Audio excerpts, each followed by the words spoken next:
Oh, hang on a second. Oh, didn't hear that. That didn't work. Shh.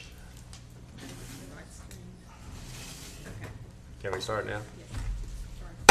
I'd like to call the June 16th Shawnee Commission to order. Call a roll, please. Stevens. Here. Agee. Here. Harrod. Here. Maynard. Here.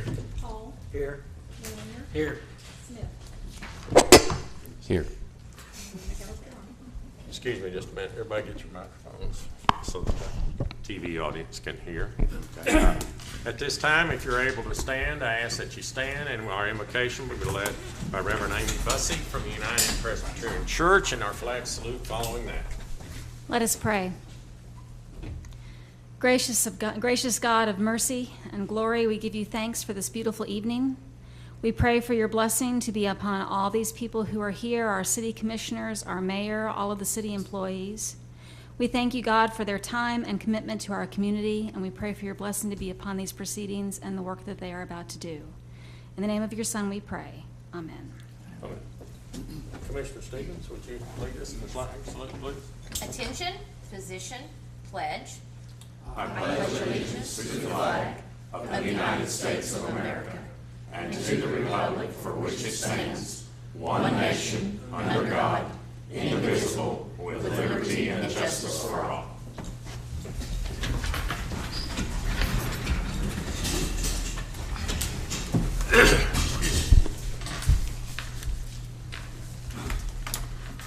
Item number 1 on the agenda is consider approval of the agenda. So moved. Vice Mayor Harrod made the motion. Second. Second by Commissioner Hall.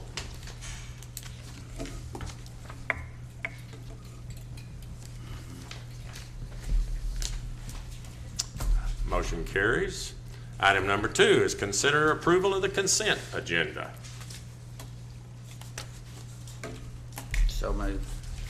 Vice Mayor Harrod made a motion. Do I have a second? I'll second that. Second by Commissioner Agee.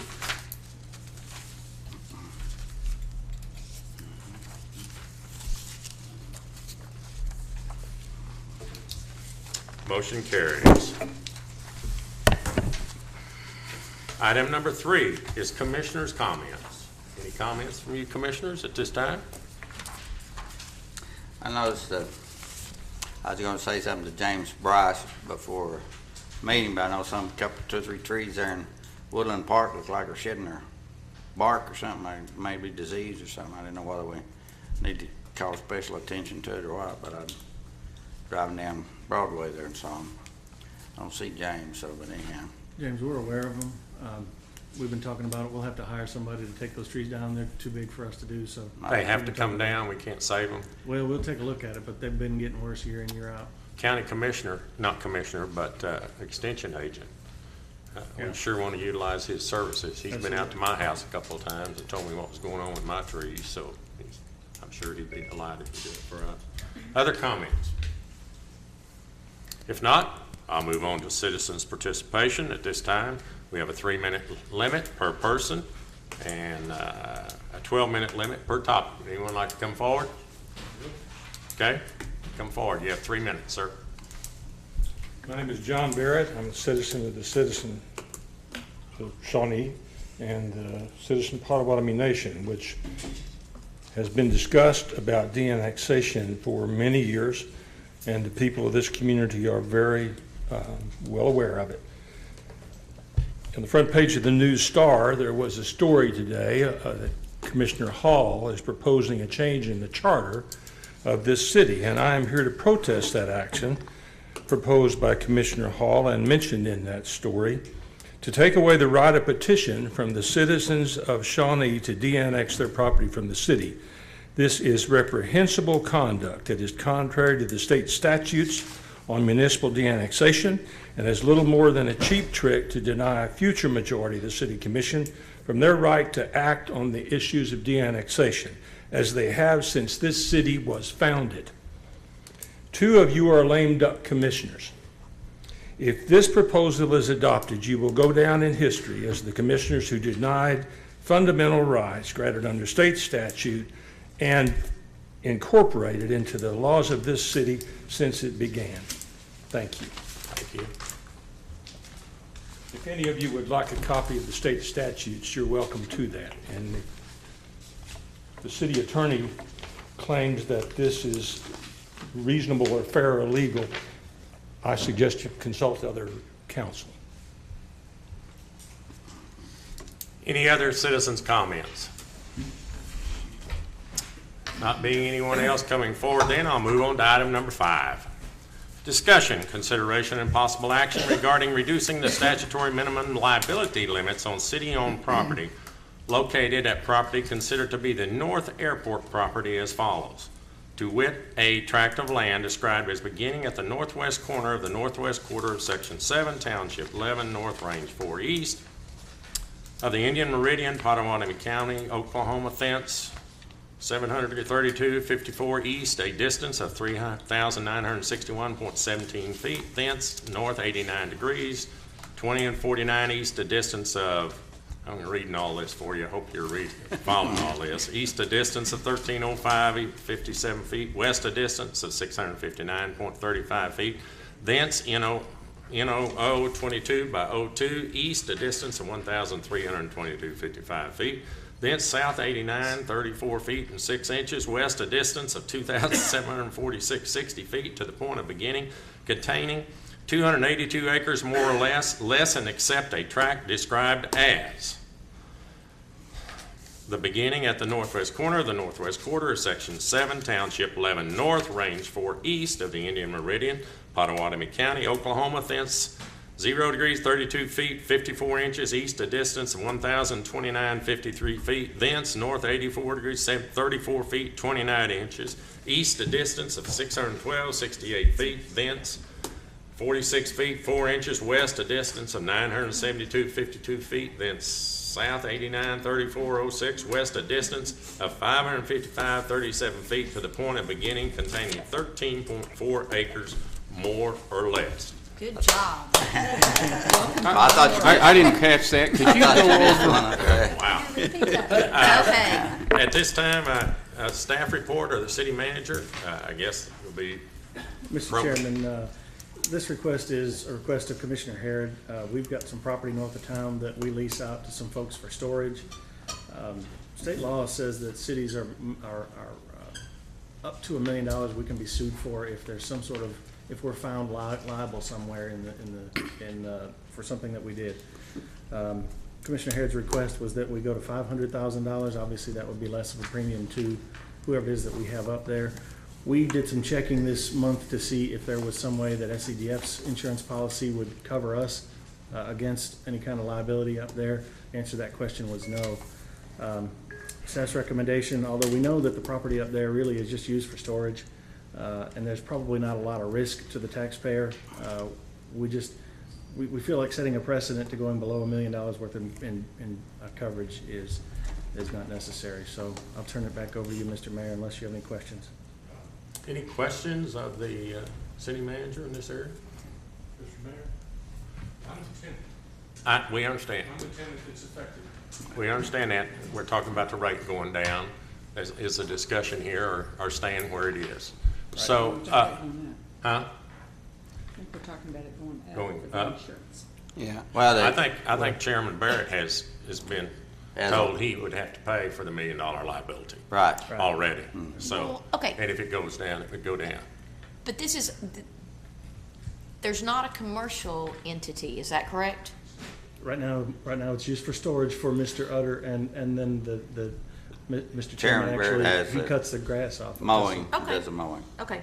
But there's not a commercial entity where people are in and out and we're not selling goods or manufacturing something. It's strictly storage. No, I cut hay. I don't store anything. Yeah. There's Well, the other, Right. one of the other tenants has Okay. the storage. This is commissioners talking. Thank you. Okay. I understand the concern about precedent, but I think there's a way to craft this Yeah, that if you don't have a commercial entity, as far as, I understand there's a difference between the storage and then the baling of hay or whatever. Can I ask a question?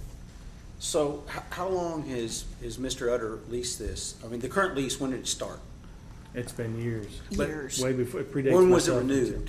Was it renewed in the past year or two, or? It renews every It's year. for- But when he's it had was it. renewed, did we tell him at that time that he was gonna have to get more insurance? That would have to be a question of Tim Berg, Yeah, Commissioner. I was there at the board meeting, the executive committee, asked the leasees to get $1 million worth of insurance. Mr. Utters had this property for 27 years, Okay, that's what I thought. It had been forever. and he's never had to have any insurance. I don't know whether Mr. Barrett's had to have insurance or not, but I don't know how long he's been mowing it, But does but anyhow. does it make more sense to say, give you 2 years or something like that to up it to $1 million, or? I'm asking the question, right? Yeah, and I don't know, and I'm almost kind of like of the belief, if you don't have people in and out of there, you're not manufacturing something, 500,000 should be more than enough. But I think we have to have parameters and limits on it. Yeah, well, I mean, I can see the staff's point of view So- too. If somebody gets hurt out there and sues us for $1 million, then all But- they have, But you know. who's gonna be out there? The people that have the lease, unless they're bringing in other people to do some sort of commercial or manufacturing activity. Okay, Chairman Barrett has hay fields out there, Right. okay? That's not a lot of access going through that. No. Exactly. And hay, what about the fellow at the airport that bales our hay? Does he have to carry $1 million worth of liability? The fellow that gets his hay off of our airport? Yes, sir. Wow. Well, let me, being in the insurance afford business that. almost 40 years, I'm surprised this is even, not that it's even on the agenda, but most companies, their minimum issue on a general liability policy is $1 million. It might cost $50 more a year. It's not that big a deal because it's, Well, then maybe we need to see those, do we have those numbers about the difference? Maybe we need to Tim see can tell you that. what he pays for $1 million insurance. Mr. Berg, can you, Commissioners, I asked my insurance agent to increase the insurance that we have on the property to $1 million. That yearly fee is $1,753 to our organization. And we do nothing but sublease the property out. We have no commercial applications. We simply sublease it out to Mr. Barrett and to Mr. Utter. But our fee each year is over $1,700 for $1 million liability policy. There is no such thing as a prorated, you can get $500,000 this year and $500,000 next year. For our insurance agent, it is a flat fee of over $1,700 each year for $1 million liability policy. I'll ask as the chair, Chairman Barrett, do you know what your insurance was for that $1 million by chance? Do you? It was actually more than $7,000. More than $1,700. Okay, so that's. We need to see some numbers because, Double my rent. Do what? Okay, so great. It would double my rent. Yeah. Well, yeah, I guess the other. I mean, we have to be. But I fiscally- understand where the staff's coming from too, like out at the airport. I used to be on that airport board, you know, and you got people who rent a hangar to do something other than keeping an airplane, or they're just keeping their airplane in there, and their airplane's worth $100,000 is all. You know, and I don't know, we have to be very careful here. If we're gonna set precedent, we've gotta set some real strict Let me Yes. kind of guidelines. give I you think. some background on this. The SEDF executive board decided they wanted $1 million, so they notified the leasees out there that had to have $1 million. Well, then when Mr. Utter went to get them $1 million, he couldn't get $1 million. All they could get was $500,000. So he came back to to Tim and the SEDF board, and the SEDF board agreed that they would accept the $500,000 liability. Then 3 months later, when we were still working, the lease had been signed and approved, then we come along and city manager with due diligence told us that, it has to be $1 million. And so Ray goes back and he said, I can't get $1 million. So they would not sell him, you think? Why can't he get $1 million? When he I says don't he know. can't get $1 million, I don't know. This needs to be kind of developed more You and know, talked about. There's too But many. what I'm unknowns. saying is, he had already signed the lease Exactly. and had given his $500,000, and then we Yes, come sir, up 3 Mr. months Mayor. later and tell him he's gotta have $1 million, and the SCDF board had already agreed that he had to the $500,000. That's my point, and he has a 2-year lease. Well, I don't know that the SEDF can make, they may have done it, but I'm not sure they could do that, if they did, they did it, but I'm just saying we need to follow up. But it's not fair to me if Chairman Barrett has to have $1 million worth of insurance, and he doesn't. That thing doesn't fit. Well, that's in what this I'm saying. equation. Everybody'd have to have 500,000. The last thing that we want to do is make it to where it's not cost effective for someone to come out there and get the hay. Right. Because then what are we gonna do? Okay, I think Commissioner Winteringer has. I would hate to limit the growth out there. We'd like to get some businesses in there, and I don't know if they can afford $1 million liability insurance. Exactly. Because I know some people have been looking out there to do something out there, which is exciting for Shawnee, and we should make it easier for them to go into business rather than more expensive to go into business. I think what I'm hearing from the commission here, and I hear things kind of funny sometimes, is that maybe we might want to consider reducing it, but with some real restrictions, or maybe it just applies to North Airport or just certain things, and I don't know. Yes. Is that what I'm hearing from y'all? Can That's we, what I'm You saying. gotta be consistent there. yeah, can we table this until we can get some more information about different options and That's how what we I- could address this? Is there Well, it's something, fine with is there a me. reason Table that we it have to once. do this right Yeah, away? I know, but I- You can table it.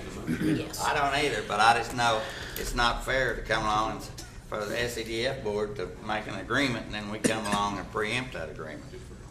I agree with you, James. I just don't know that we know what the final answer is Okay, right now. that's fine. And so if we, it may be a period of time, it may be, we explore other options or whatever, but I move that we table it until we can get more. You want to give maybe Mary Ann some direction on what kind of options you're talking about?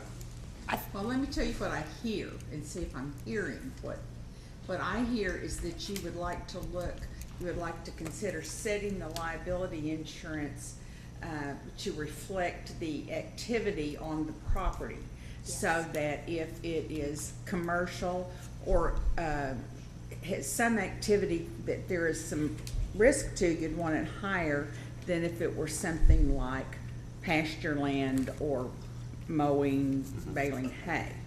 Yes. Is that kind Well, of what? I think that's That's really. the general, yeah. that's the general idea. If the guy's mowing the hay at our airport, or he's really helping us, or the North Airport, or whatever it is, and helping it look nicer and everything, we need to try to think about how to help them in some capacity, but we also need to know how's it gonna affect everybody else by setting precedent, meaning. Yeah. So we've got to box those parameters in pretty tight. Is that what I'm hearing? That's- Huh?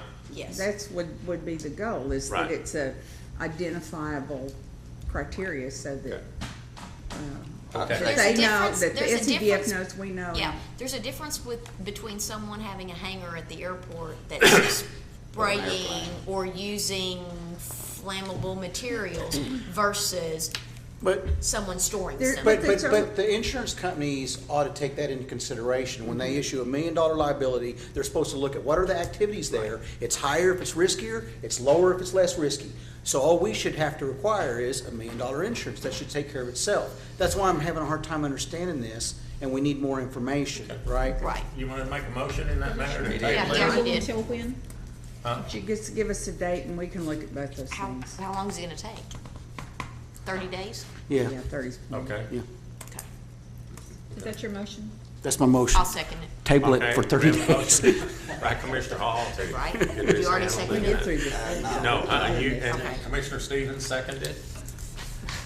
Let's vote. When he gets ready. You can't vote yet, James is not blinking. Uh-oh. We're hanging on. Now.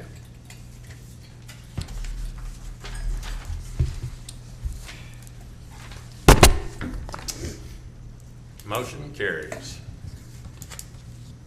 Consider approval of an amendment to the final plat for North Harrison Street Business Park located at Harrison and Wolverine Road. Applicant Redbud Development. Mr. Erickson, do you have a staff report for us in this matter? Thank you, Mr. Mayor. Commission members, I'll be quite brief. This plat request was actually before you on March 5th, 2014, and the applicant has simply requested a minor modification to allow breaking the project up into two phases so that the first phase along Harrison Street would be developed, and then down the road, the second phase, which contains 3 lots, would be developed along Wolverine Road. Planning Commission reviewed this matter and on June 4th recommended unanimous approval, and staff recommends approval of the request as well. I'd be happy to answer any questions that you have. Nothing else on the project is changing. It's just simply a timing factor. So moved. Yeah, Got a motion second. by Commissioner Stevens and a second by Commissioner Hall.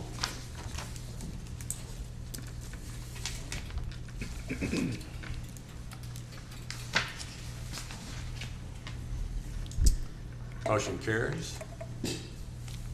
Item number 7, consideration of a resolution adopting the budget for the city of Shawnee for the period of July 1, 2014 through June 30, 2015, finding all things requisite and necessary have been done in preparation and presentation of the budget. Ms. Cinnamatelli, or you want to, Brian?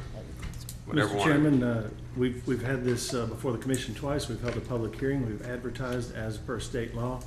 Our budget this year overall, with all the ups and extras and the rollovers and fund balance, is $64,879,739. Excuse me, $64,879,739.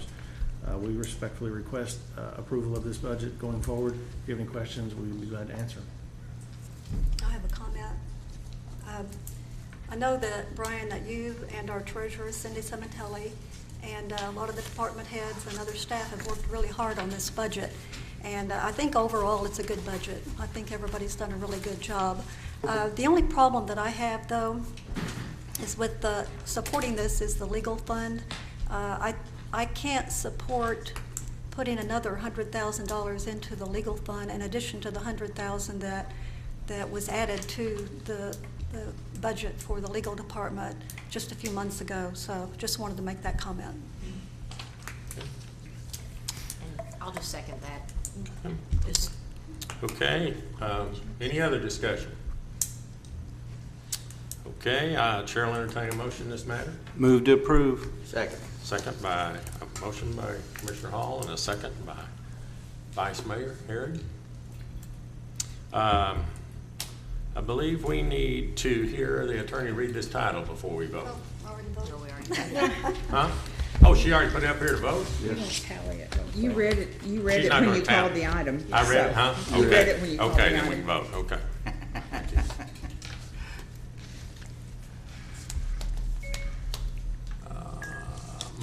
Motion carries.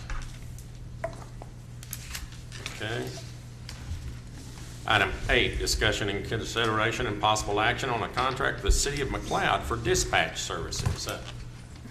I have down here Chief Franz. Are you going to tell us a little bit about that, or? Wow,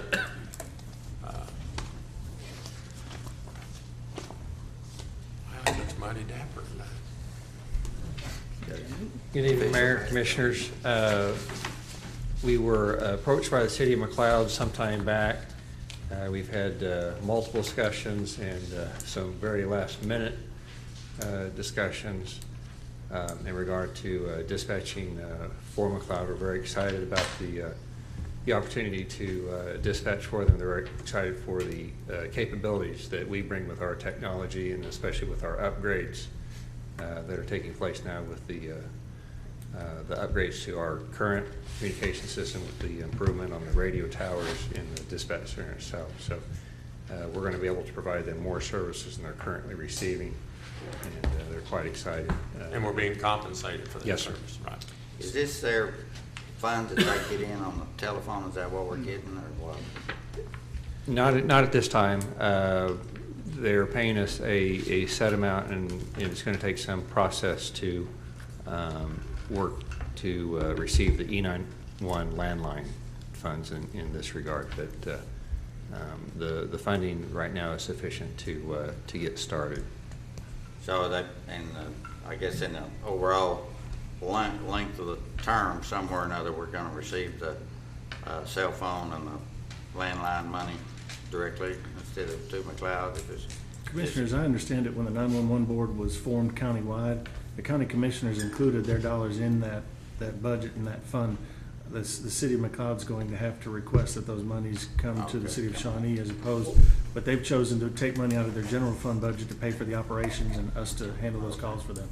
So if they don't ever get that money, they're still gonna pay for Right. the services? That's correct, sir. That's in the agreement. They're only And- receiving a little over $1,000 a month off the Oh, okay. landline. Kinda what I wanted. So, and the amount that they're paying is paying for the cost, at least the cost that we will incur? Yes, and with that monies, we're going to add on a dispatcher, one full-time dispatcher and a part-time dispatcher to cover the call load. And did I hear you say all that we're collecting will offset all those additional expenses, including benefits and everything? Yes, it has Employee the benefits pay and everything? benefit roll-up. Okay. Any other discussion?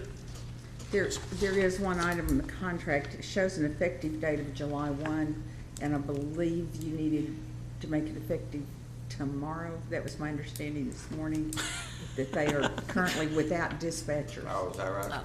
They did need to step it up. Yeah, that's just a minor little thing. So if it's going to be tomorrow, it needs to be effective tomorrow. Yeah.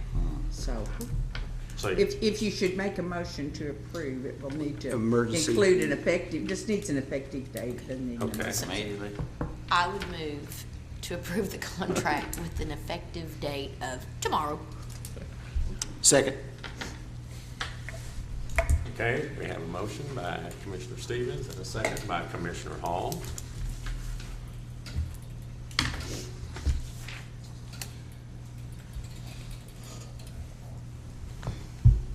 Motion carries.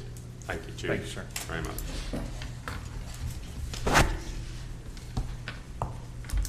Item number 9, discussion, consideration, and possible action for 2014-15 collective bargaining agreement with the IUPA Local Number 3. Anybody, you read in your packet, anybody need any explanation or anything in this matter? Okay. Is there a staff recommendation on this, or? Yes. Yes, sir. Approval of the IUPA Local Number 3 as presented, sir. I'd make a motion to approve. Commissioner Stevens, I'll second. have a second by Commissioner Hall.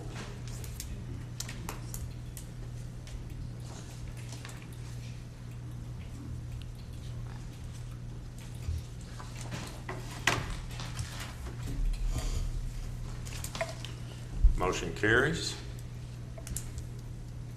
Item number 10, discussion, consideration, and possible action for 2014-15 collective bargain agreement with the IAFF Local Number 206.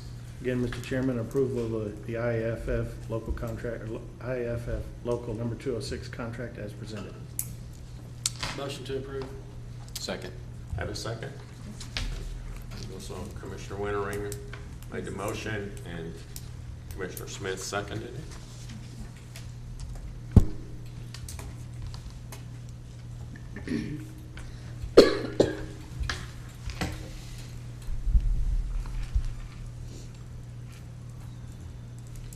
Motion carries. Item number 10. I guess I did state 10. How about number 11? Discussion, consideration, and possible action to enter into an agreement with the Center for Employment Opportunities to hire a work crew to assist with the city projects. Head down here, Mr. Bryce, for a staff report on this. Do we need someone else fill in for him? I'll be glad to do it, Mr. Okay, Mayor. sir. Some time Discussed ago, this before. I presented to the commission that we've kind of had some interest from our citizens to beautify our city. And incidentally, the mayor and I were sitting in a meeting with the former grounds director at OBU, and I was surprised to learn that he had 6 people to maintain grounds on OBU, and we only have 10 people throughout the whole city. And we've known for a long time that we needed to have some assistance with getting grass mowed, getting trash picked up, and things like that. But I ran across an opportunity with a nonprofit corporation called the Center for Employment Opportunities. And what this nonprofit group does is they employ parolees and folks that have gotten into trouble that are on probation. They meet every morning at 7 o'clock at their desired place.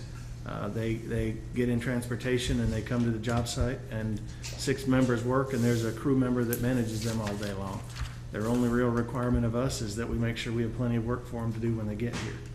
I know Mr. Pat Vickland is in the audience. He's with the Center for Employment Opportunities. He'd certainly be willing to answer any questions, but suffice it to say, this is basically an organization that comes in and takes care of all of the human resources, workers' compensation, and a majority of the equipment that they'll use out there in the field.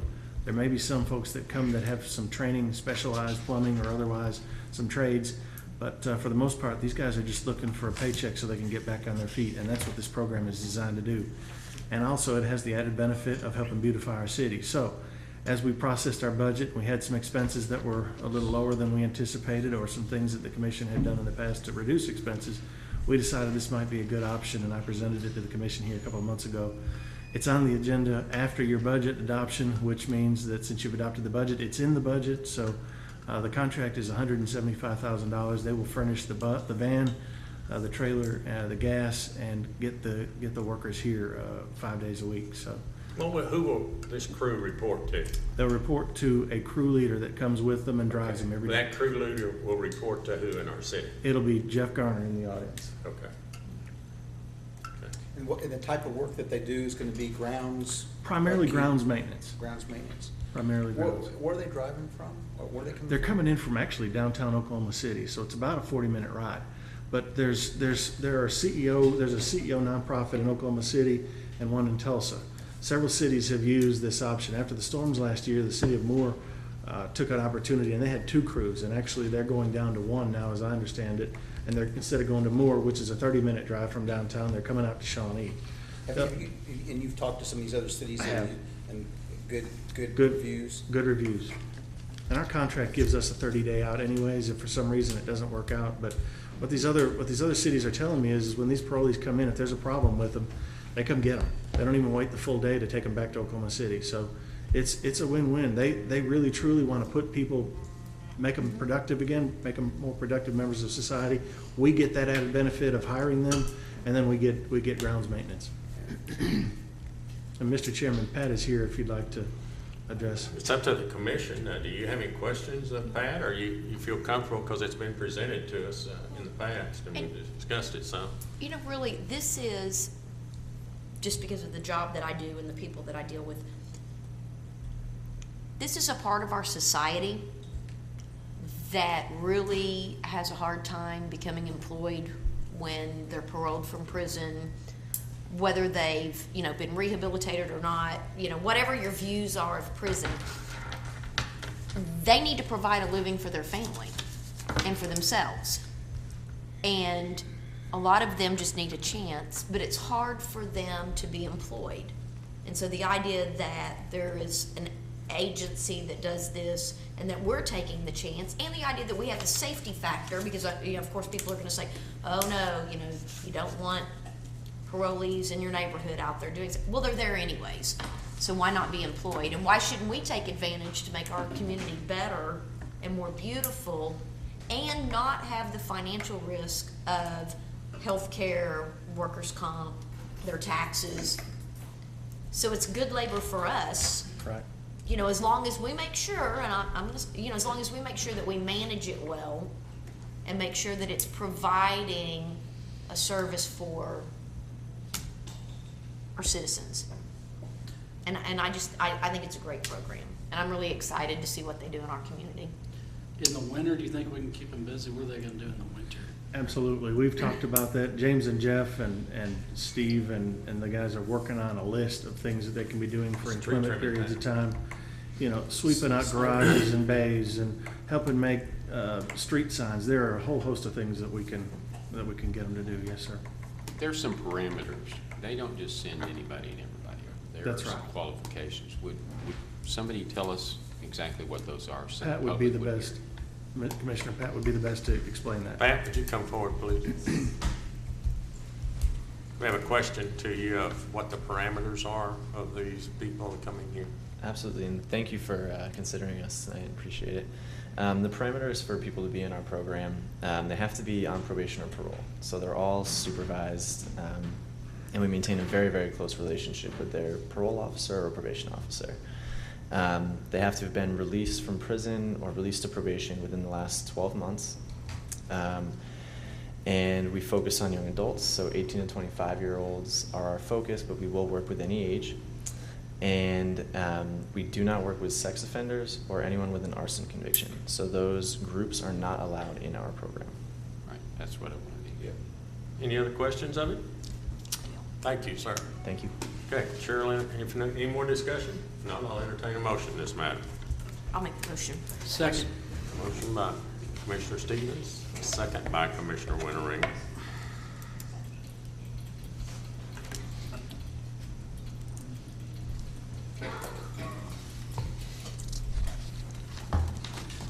Motion carries.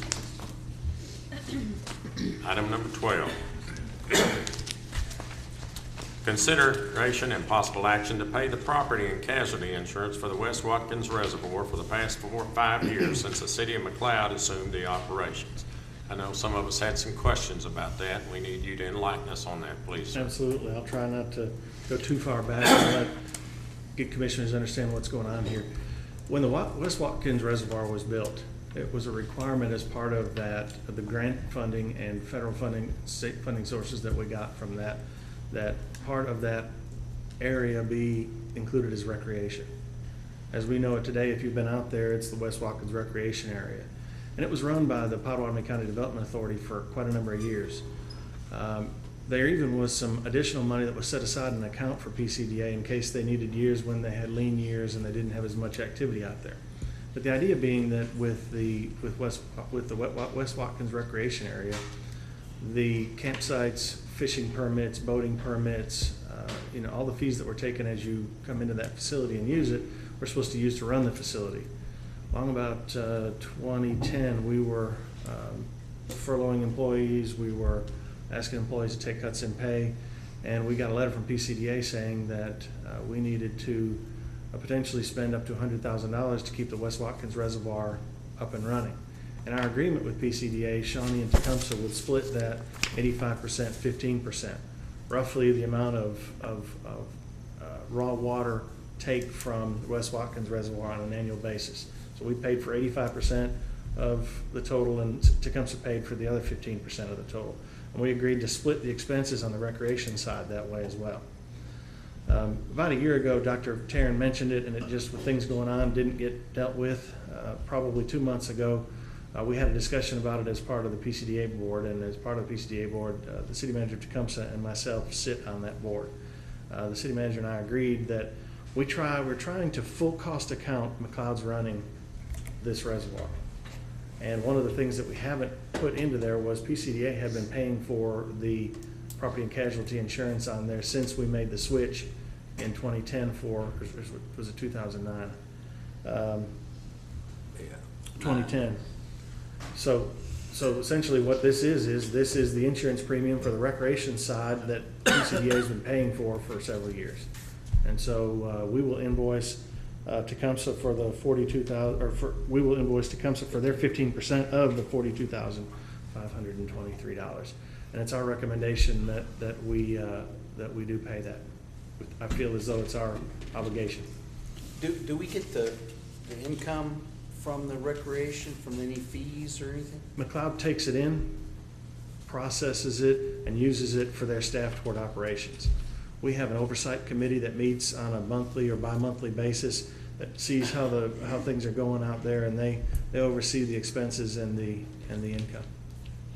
Is there enough money left over to pay that bill, or? Typically, every year we end up spending a little bit.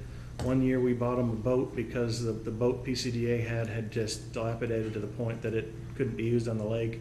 We bought them a lawnmower one year, but I think it's been running probably $30,000, $40,000 a year on top of what they take in terms of fees. So it's really been a pretty good partnership between McLeod and the city of Shawnee and the city of Tecumseh. 30 or 40,000 a year over the cost? On top of what we take in at the facility, yes, sir. We have to spend another 30 or 40. We have to pay for another 30 or 40. Our 85% of that overage, yes, sir. How is that a good deal? It's Well, not. they're not bringing in. Well, if you go out there and look at it. But we don't want to run it at That's where 100%. we get our water, and we own 85% of the lake. Well, remember that. Well, no, I get that part, but I'm talking about the recreation. We just close it all Well- off and save $30,000 a year. Commissioners, I would never, if I had been here when this thing was struck years ago, it wouldn't have been written the way that it's written. Be that as it may, it is written this way, and so we're on the hook for this thing until the note is paid off at West Watkins. There's a time period that we're responsible for making sure the recreation is active out there. So. Well, the way And I we don't want to understood- run it. Yeah, Well, the way I understood this, when they first had West PCDA, Watkins, it's gonna cost about $100,000 if we kept them in charge of it, so We decided then, city manager. Lesser of the two, huh? Well, the city manager at McLeod just told us he'd take care of it and we'd pay for the difference, and that's what they've done. This property and casualty insurance is in addition to the 30 or 40,000 you're Yes. talking about. It would have been, yes, ma'am. And we will be paying this in the future. Yearly, Okay. right? How much will it be per year? If you look on the invoice there, that it's been running about $8,800 a year, $8,200 a year. We've even included this year's premium in that list as well. Okay. What I started to say a while ago is, when they first had this, they were charging fees for almost everything you did out there. Came in per person, per car, per trailer, per boat, everything, and it Right. just drove business away. So they eliminated that, if I've got this straight. So it's a lot more, we want to attract tourism out there, just as like we do anything else. And that's why, to me, even though it's not as good as Commissioner Hall was talking about, it's preferable to get people using it. And I don't like the cost any more than anybody else, but we want to get people out here to use the lake a lot. And that was an item of debate, Commissioner, back when I don't know if you were on the commission when that was going on, but that was an item at issue too, I use the analogy when we had a work session that you couldn't afford to feed your family by the time you got out there and paid all the fees back then. Exactly. Fees were And so that was outrageous. one of the other Yeah. reasons that we did it. But if you think this is expensive, just like all of our other facilities, roofs, lift stations, distribution, ramps, landscaping, roads, lighting, pavilions, all of that stuff's gonna have to be maintained into perpetuity. So this is really that facility's not that old yet. So time will tell how we're gonna pay for that at the time that we do, so. Is traffic up or down, or we having? I can get you those numbers. It significantly went up when we removed the fees at the gate. Because even now you can at least go out there and picnic with your family and not have to be charged coming in the door. But if you're gonna put your boat in the water or fish or camp, then you have to pay. And we actually reduced those fees. So there was some issue over some of the folks that had been going out there for years, didn't like the fact that just anybody could come through the gate. But we've got a camp host out there that's out there full time and folks that manage and take care of it. And it's inside of McLeod city limits, so from a police and fire standpoint, they're right there. Any further discussion? Not, the chair will entertain a motion in this matter. So move. Section Stevens made a motion and a second by Commissioner Smith.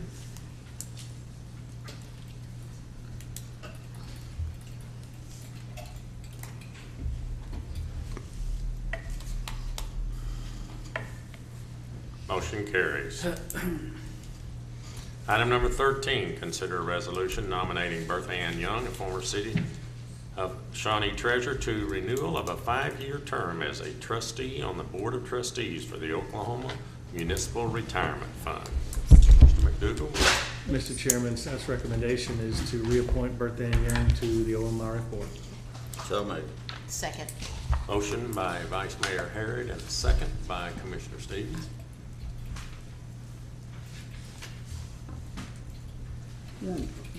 Are you voting or waiting for me to vote in this We're voting, and we're gonna let you read in a minute. one? No, you basically are reading it when you call it. I don't know, we changed the order, sorry, I didn't read it. Okay, well, we voted, she hadn't told how it won, so go ahead and read it. Hold it right there, let her read it. This is a resolution of the City Commission of the City of Shawnee, Oklahoma, nominating Bertha Ann Young as a candidate to fill an open position on the Board of Trustees of the OMRF, representing District 4 for a 5-year term beginning October 1, 2014 through October 1, 2019. Okay, we voted? How do you want to vote? Okay.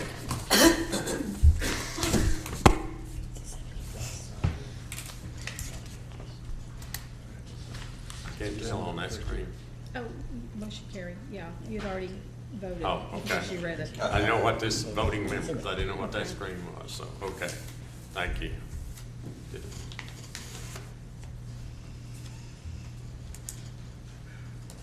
got me going here, looking at that. Okay. Okay, item number 13, we'll move on to item number 14. Consider a resolution approving renewal of a certain lease agreement with Motorola Credit Corporation. We will staff report on this? It would have been done, sir, but I don't see him in the audience. Very simply, this is just a continuation of our Okay. 7-year lease that the commission approved for the tower improvements that we financed last year. On any lease agreement, it has to be approved Yearly? yearly, so. Yes, sir. You can only cover 1 year money at a time. Okay. Chair will entertain a motion on this matter. Motion by Vice Second. Mayor Harris, second by Commissioner Winteringer. Would you read, please, the title? This is a resolution approving renewal of a certain lease agreement with Motorola Credit Corporation. Okay.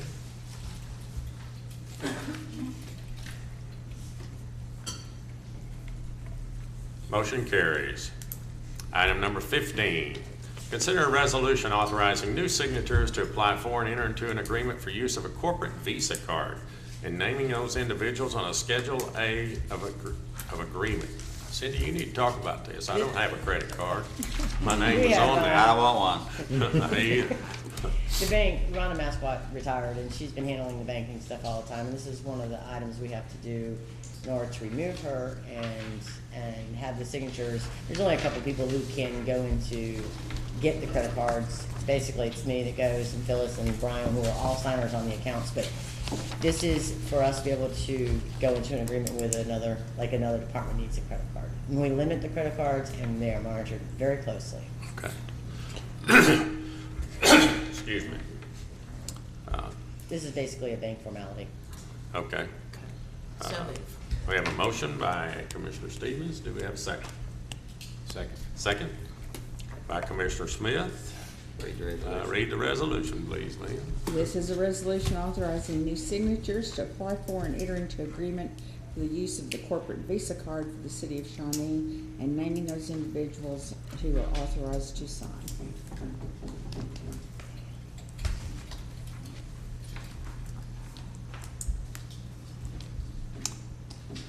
Keith, you voted?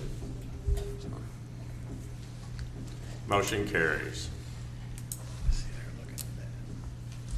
Item number 16, discussion, consideration, and possible action on an ordinance repealing and amending section 20-12 of the Shawnee Municipal Code relating to public consumption of intoxicants and public intoxication.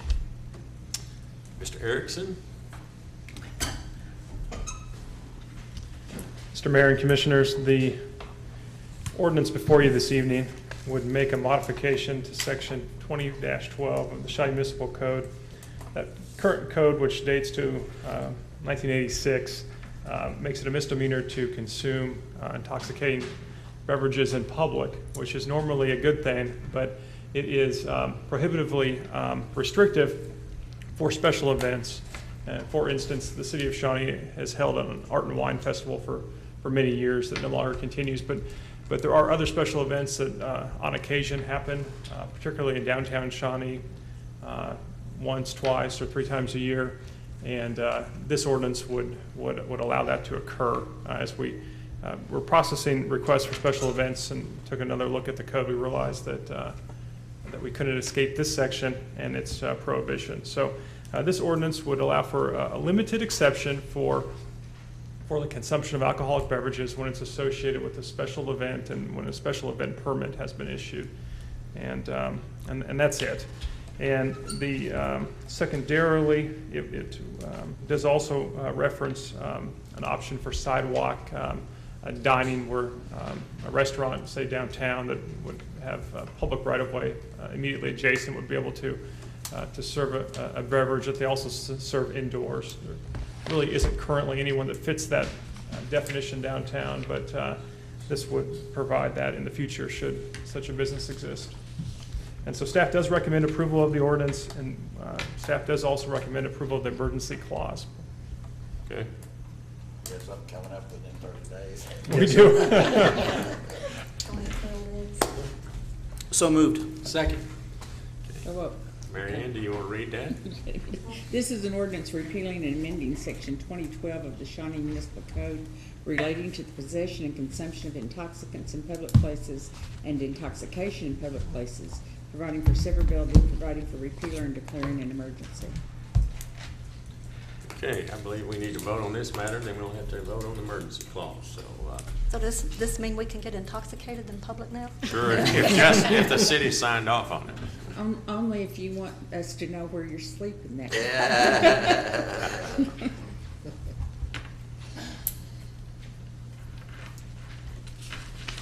Motion carries. At this time, the chair will entertain an emergency motion in this matter. So moved. Second. Okay, Commissioner Hall, second by Commissioner Smith.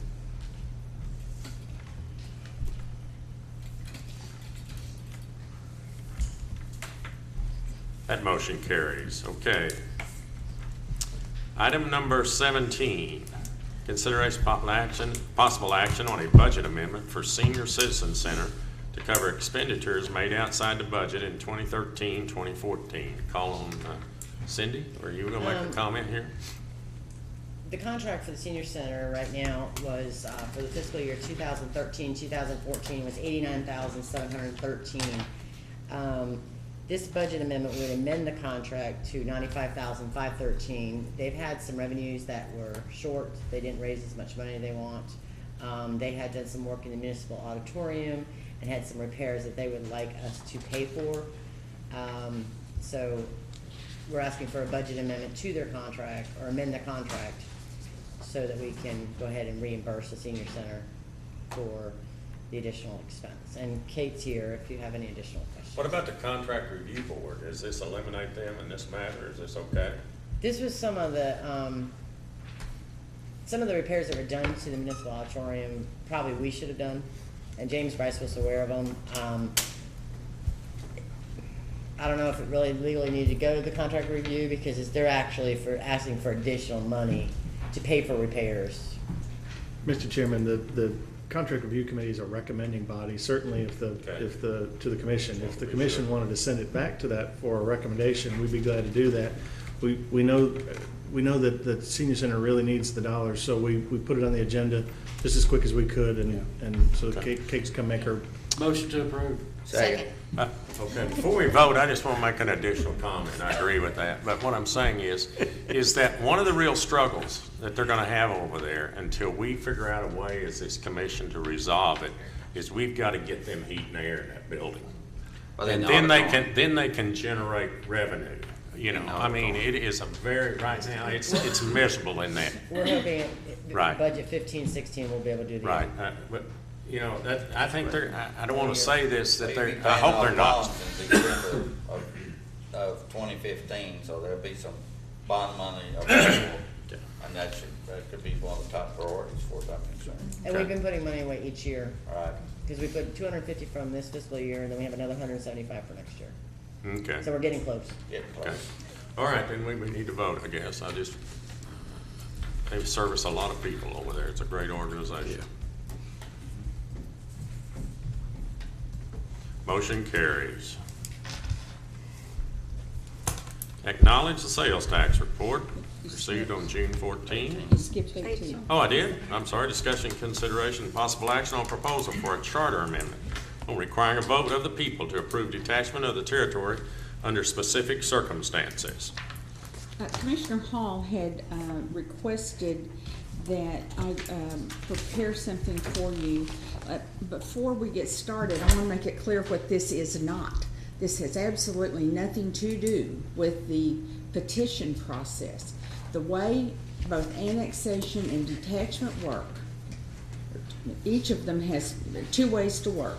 One is commission-generated action under certain circumstances, harder in annexation than in detachment, but in both, property owners can petition to be annexed and they can petition to be detached.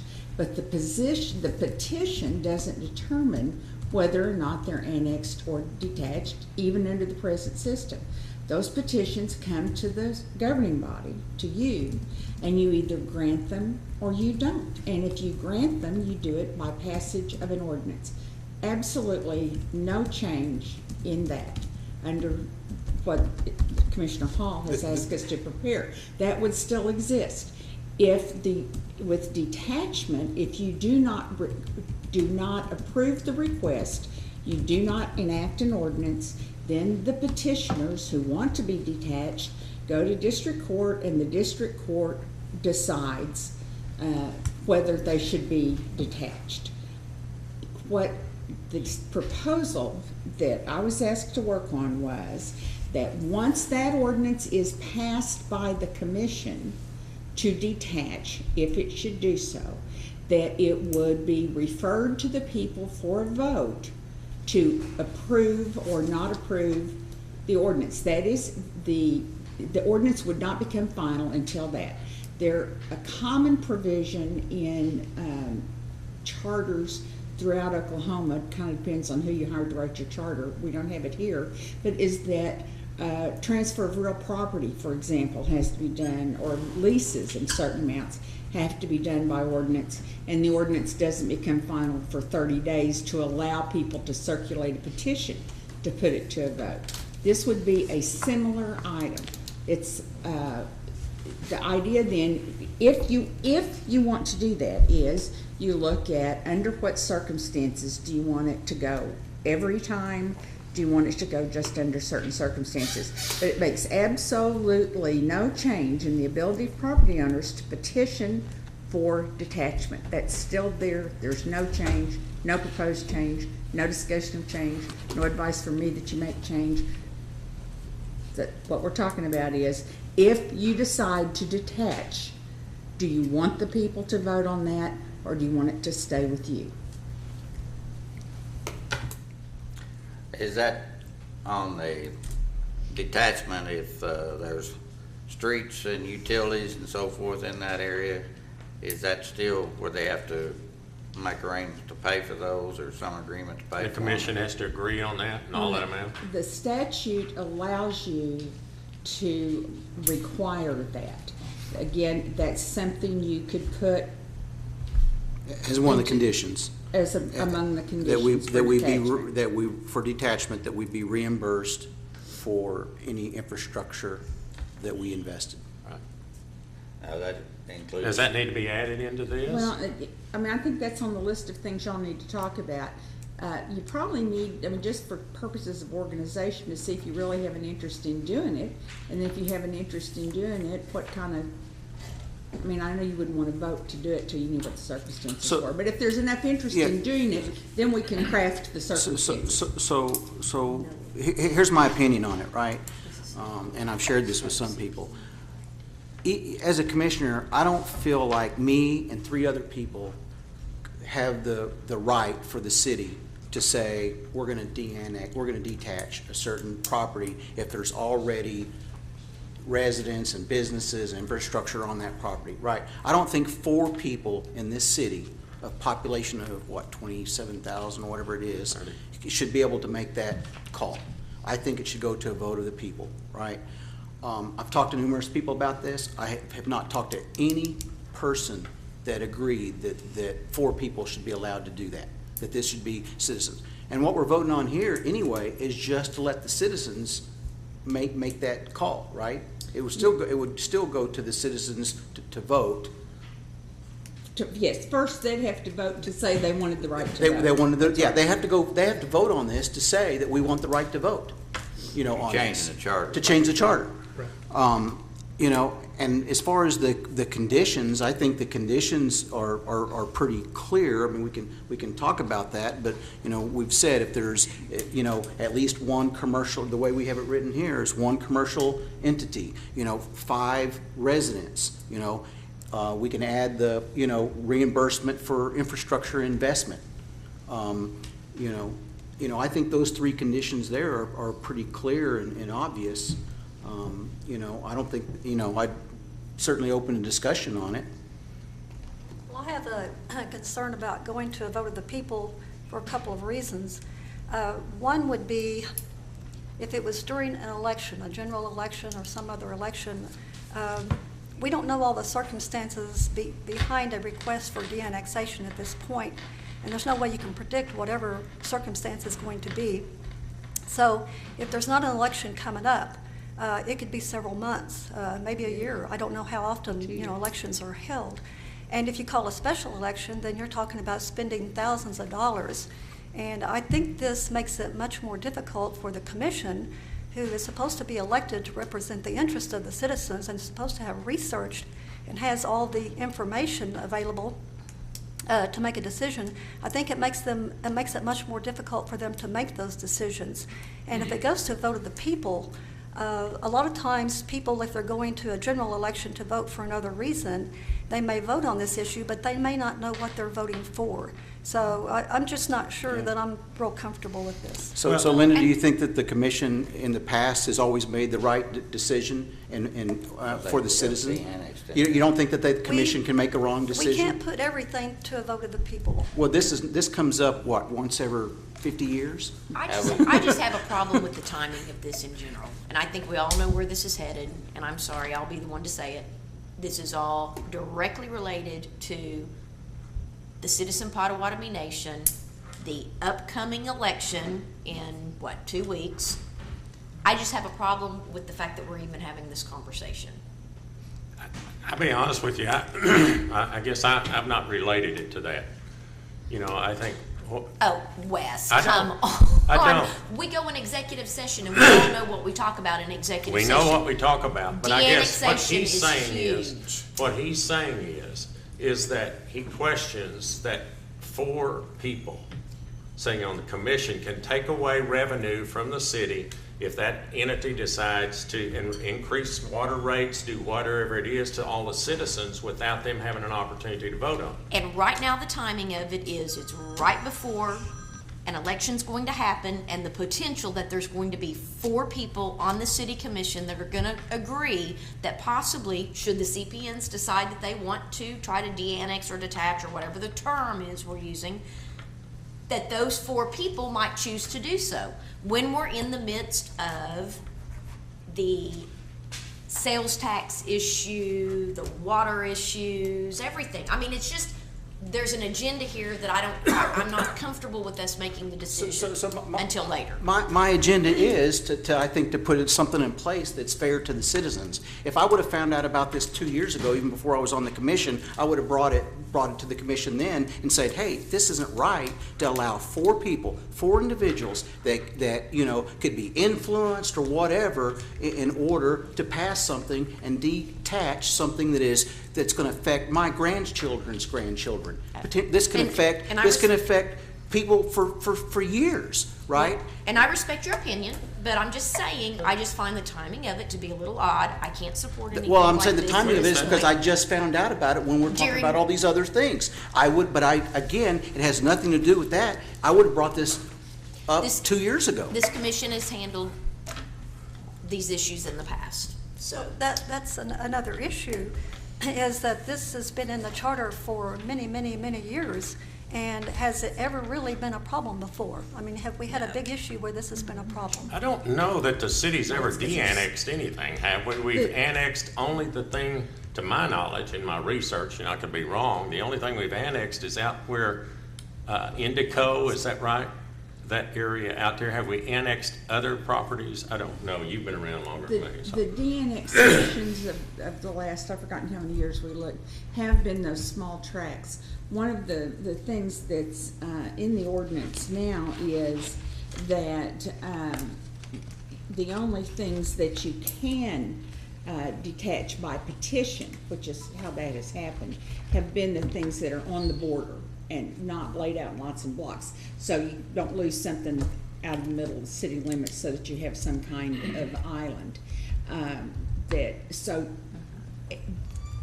de-annexation is fairly unusual in municipalities, and it generally is something right at the edge. The development did not get out there as fast, or somebody doesn't want to be in one town, they want to be in another, and they get swapped out. But it's fairly unusual, and it is generally the small things on the edge, just because that's what it's limited to. Any other discussion in this matter? Okay, Chair will entertain a motion in this matter. I have a question before I make a motion. So I want to go back to the investment of infrastructure. We can make that is it necessary to make that a condition? Or I thought there was some sort of state law that says you can't de-annex unless you... The state statute, and I need to pull it in, but it talks about that you may. Okay. Okay, so, you may require the reimbursement for the infrastructure. It doesn't have an amount, those kind of provisions in it. It would be helpful if it were more instructive, but it's frequently asking for too much. so how would you make that as the people still, you know, if I make this motion to put this in place, the people would still vote on it, but would you, I mean, could I add that Add the conditions. the condition that the infrastructure, cost of any infrastructure would have to be required to, Well, that, or would that, I don't know that that's appropriate for in this, or not, I'm asking Mary Ann. Well, I'm pulling something up right quick. The, you know, that's probably something, I mentioned tweaking the ordinances, and it seems to me that's more likely that something would want to do by tweaking ordinances, because I would also think it could be done anyway. Because the statute authorizes it but doesn't give details. That would be something that, I mean, off the top of my head, we're gonna be working on this regardless if the motion passes. But off the top of my head, I would think that would be something that would be better handled within the ordinance provisions and not within the charter amendment. Well, Commissioners, I mean, but what we have in this is what I'm saying is that, that we would want it to go to a ballot if the city had, one of the conditions, if there's infrastructure in place, right? Infrastructure in place for some fixed period, you know, you have for some fixed period, I would say 1 year. Infrastructure in place for 1 year. The land's owned higher than agriculture or residential. There are more than 5 residents living on the tract. Let me suggest that rather than residents, it be residences, because you can have 5 Yeah, people in the house, residences. maybe you want 5 houses as opposed, Agreed. that's a more, Residents, and then there's at least 1 retail business on the site. If there you is. want those if- and Or.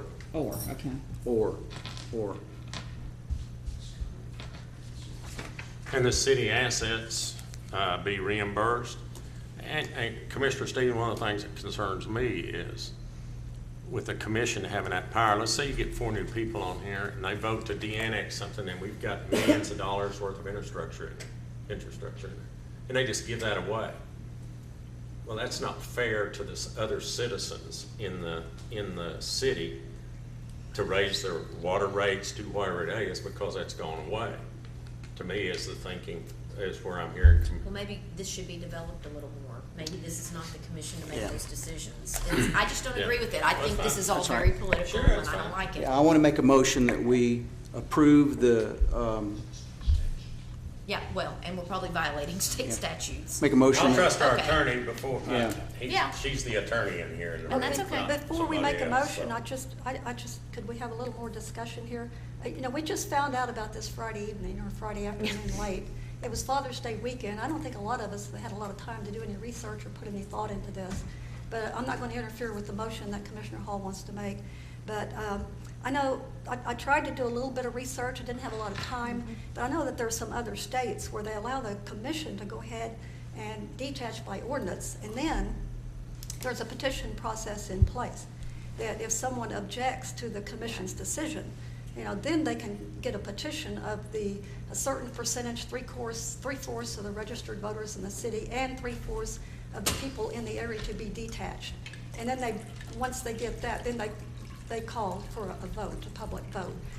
Before we would go just, you know, strictly from having the commission vote to requiring a vote of the people, you know, maybe we should look at the alternatives or something in between, instead of just. So And maybe we should hold like a public hearing or something on there there'll and be see what the opportunities citizens to of do that. Shawnee The want. vote won't be until November or something like that, right?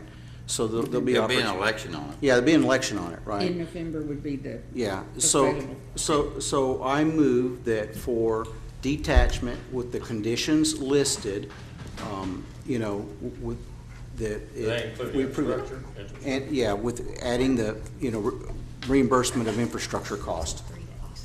The people should Wait, okay, let me understand, just real quick. So, essentially, the people of Shawnee have had 3 days' notice of this when the agenda came out, and yet we're gonna go ahead and move forward without talking to people. And I know, Keith, you've talked to people. Yep. I've talked to a few just when I saw the agenda item, but we're just gonna shove this through really quickly 2 weeks before an election. No, what, but Really? Why don't we have some public hearings? Why don't we see what people So, in so Shawnee Pam, want? this will be a public vote. The people will be able to vote. There's going to be plenty of time between now and November to make a case, if, to the public, right? To let the citizens vote on it. Well, then why don't we talk some more about it? I got a motion on the What you're floor. for clarity, what you're asking for is for us to draft something that has to come back, and then that has to be approved by you before it would ever go on to an election ballot. So Sure, we're yeah. we're not deciding, not asking you to decide tonight what's going on the ballot. What you're doing is moving it, if you decide to do this, moving another step to have something together to Something, talk I mean, about. To put on the ballot. But We'll we're, have because something we're to put on the throwing ballot. something out there this evening about, oh, well, let's do, Okay.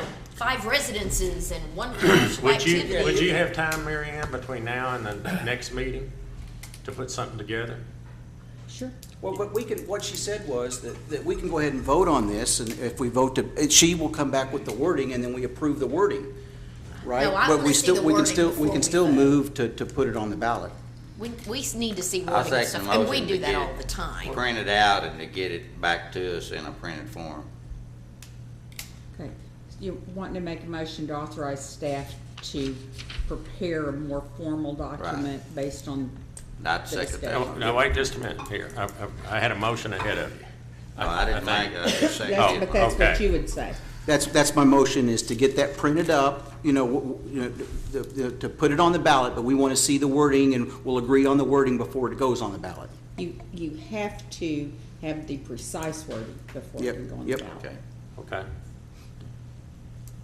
So can we have that and then Yes. vote on it at the next meeting? Yes. We're going to vote on it right now, though. Yeah, You we'll can vote The have on the it. wording, language we'll vote is on the the next- wording. So do we need to just table this motion right here and move it to the next meeting? Or we Yes. vote on We need to this? vote. Okay, Well, okay. Well, but somebody. We have a can- motion and a second. Somebody can make, while the motion's on the floor, somebody can make a motion to table it. I'll make a motion to table it.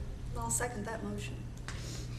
Well, I'm a little bit here in Robert's Let's hear Rules of that. Order. I've got a motion to vote for it and a motion to approve it, and a motion to table it, and a motion to, Well, you've got right now, first you have a motion to table, and if it passes. Well, we had a motion and a second to vote on it. I know, but even after the motion is made, you can table. okay. that So we have a motion. motion Or to continue. table. But Or you which- can continue the what- motion. You can continue the motion before the vote.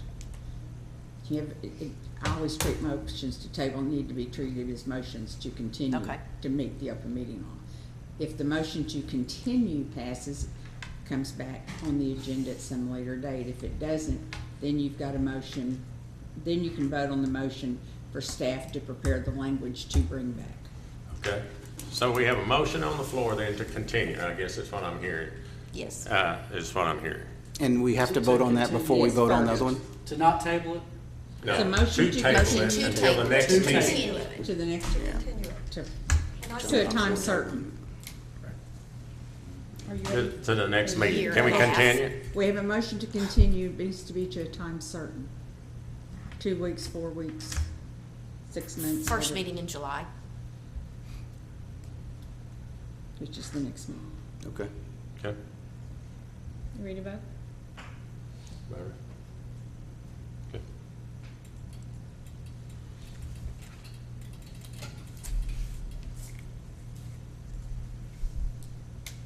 Motion carries. Motion fails. Huh? No, motion to Motion continue to- passed. Oh, okay. Yeah, motion to Uh-huh. continue passed. For- Okay, yeah. So it'll be back on for It'll discussion. be on July, then we'll just vote on it again, okay? For discussion. Okay, what about his motion?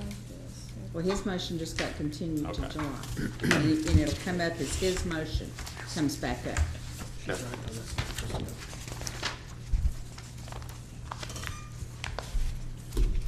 Okay. Next item. Taxes, state tax. Sales tax, no, sales. Yeah. Sales You tax. ready? Sales tax. June sales tax was actually very good again.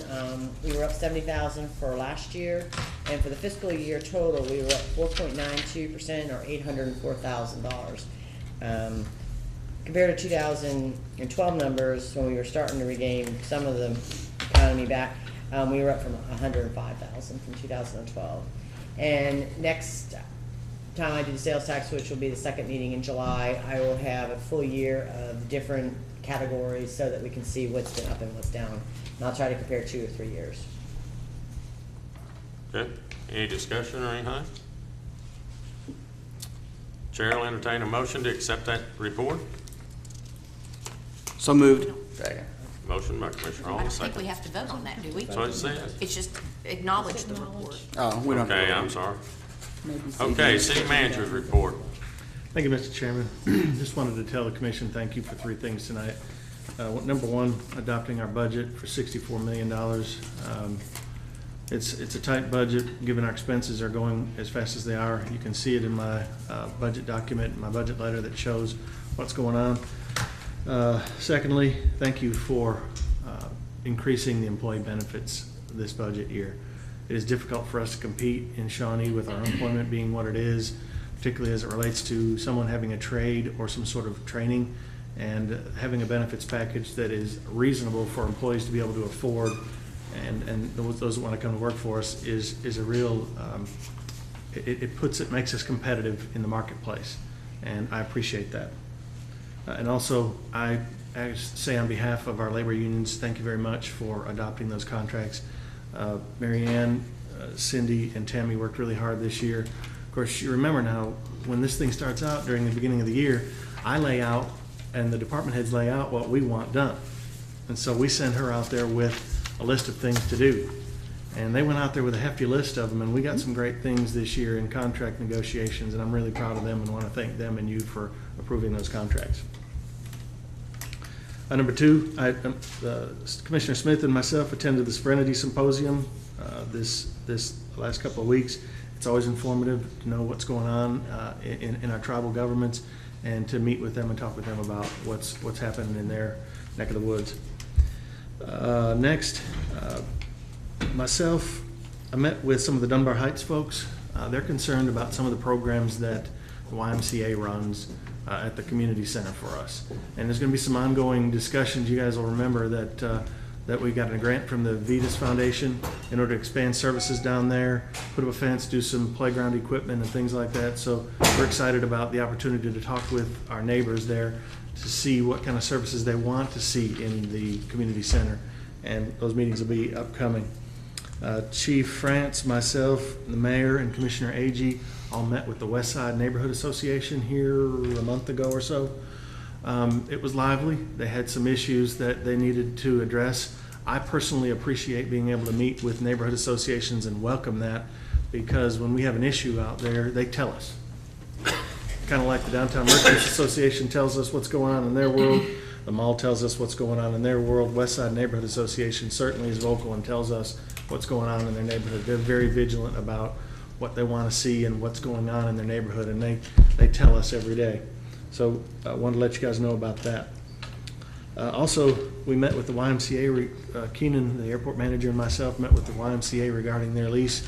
You'll be seeing that come forward here on the airport agenda after the Airport Authority Board discusses it. They had a 50-year lease that's currently month to month, and they're looking for another 50-year lease, and we're working on the details as related to that. Another very important meeting that we had that is near and dear both to the Citizen Potawatomi Nation and to the city of Shawnee is some discussions about the AOK Railroad operating from all the way from Oklahoma City to McAllister. There are several businesses up there along that stretch that have contacted me, contacted you guys regarding opening that rail. Dave Donnelly with AOK Railroad used his own money to get across that bridge. It's a mystery to us why we can't get our state partners to see why that rail is important for economic development in southeast Oklahoma. I know the Citizen Potawatomi Nation is already built a road out there and put infrastructure in there for their industrial park. And certainly there are other users that AOK Railroad is hoping will be partners. If at the very least for us, we'll be able to buy rock aggregate at 1/3 of the price, and we won't have to go get it. That is very, very important for our operations, and we've talked to our county partners as well, and they're very interested in seeing us being able to partner with them.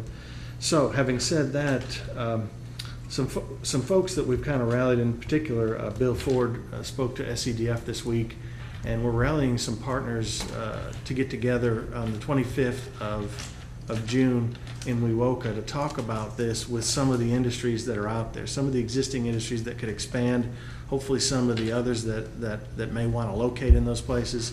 One of the things that I learned through this process that I did not know about was that rail line at one point was considered to be essential for Tinker Air Force Base to be off the BRAC list. I don't have to tell any of you guys or anybody in this room, that's important. It's really important to our region, it's really important to our state.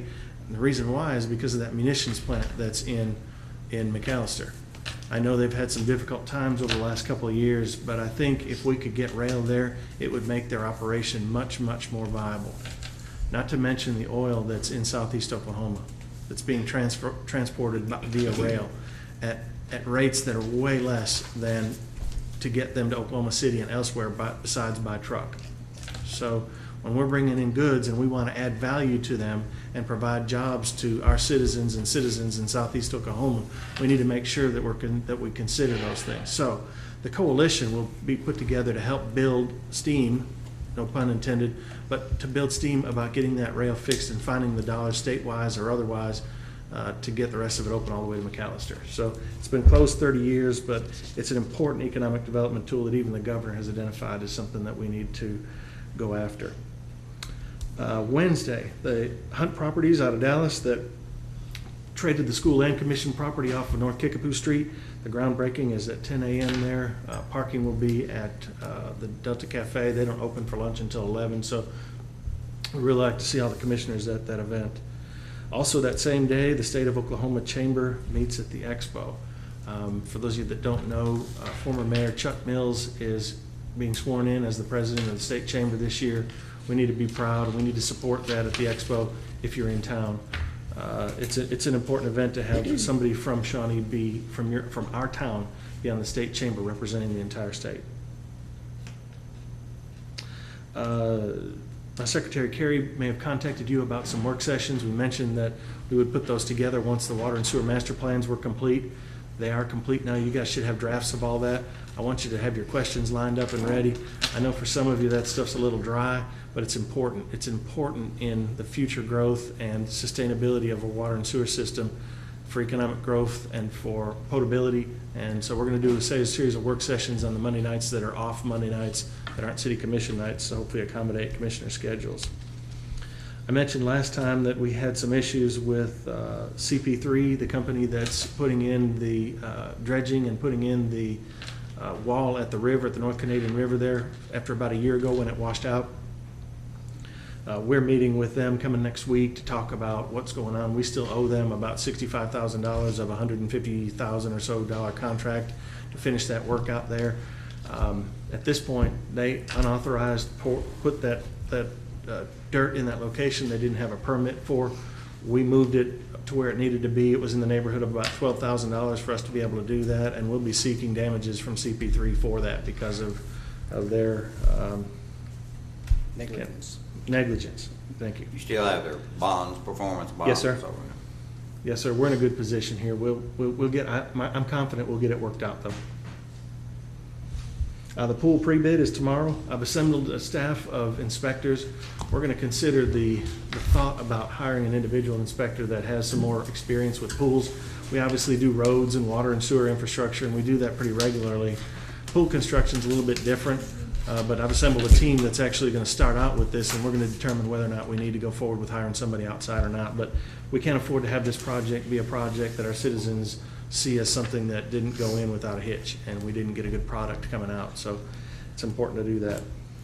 Number 12, our franchise agreement with Vive Communications is coming up. I know the mayor's been trying to assemble a group of folks to put that together. I say that only just to let you know that that's coming up. Be thinking about that.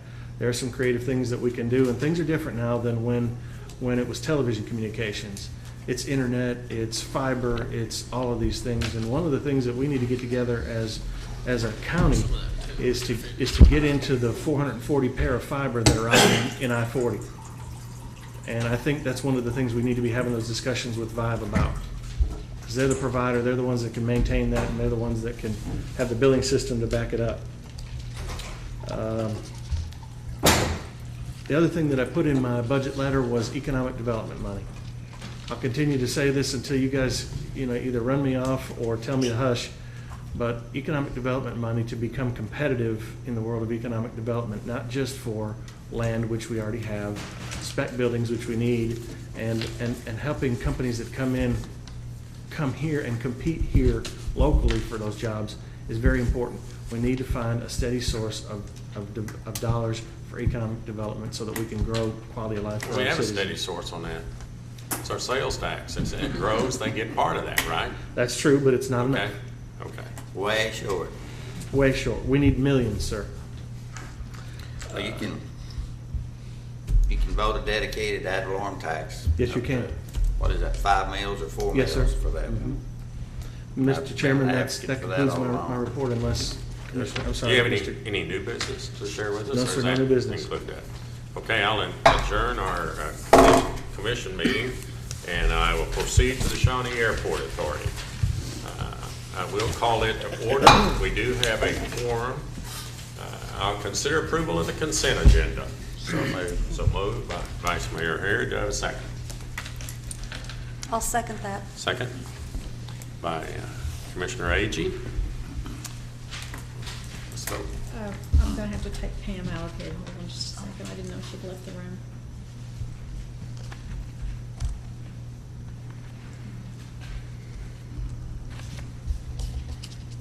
Linda can vote for her over there. Hang on, it's not letting me do it. Oh, she's back. Because she's back. All right, that helps.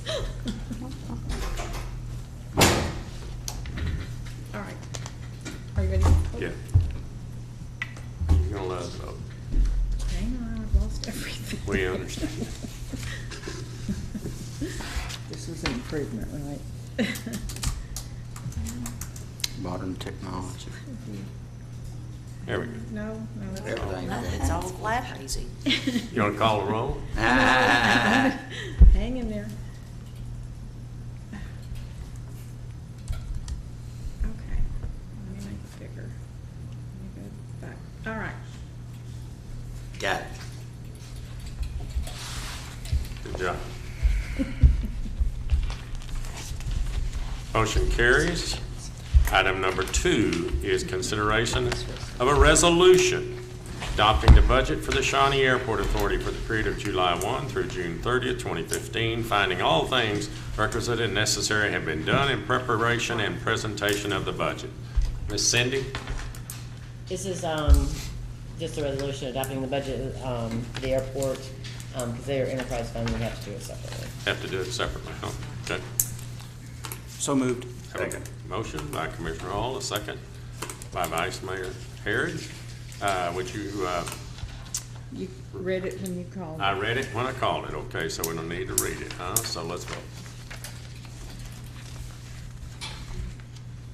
Steve? Motion carries. Any new business? No new business, Mr. Chairman. Okay, I will adjourn then the Airport Authority, and I will reconvene proceed to the Shawnee Municipal Authority. I will call it to order and declare we do have a quorum. Consider approval of the consent agenda. So moved. Have a motion by Commissioner Harrod, a second by Commissioner Hall. Roll.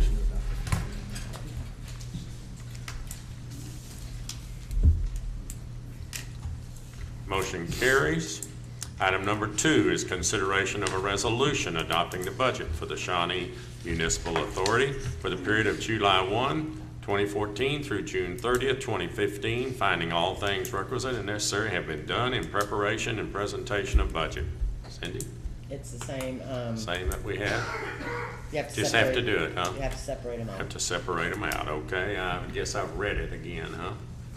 Mary, Don't You have, we have a motion and a second. Second. Second by Commissioner Hall. I'm sorry, who made Okay, the I've read it. James. James? James. We'll vote.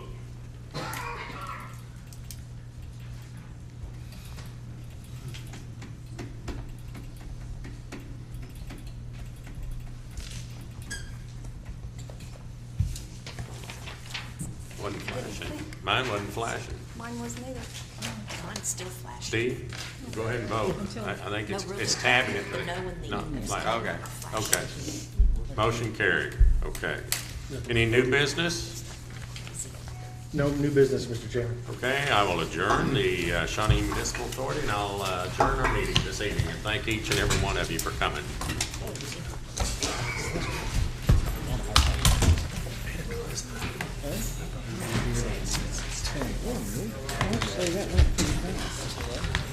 all things considered. But I can turn it on stage, they have to do it separately, but I can, As one budget.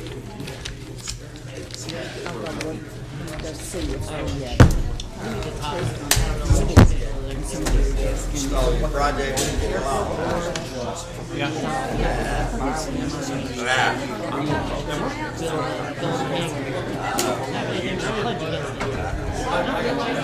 That's what the $600,000 that I found was gonna be.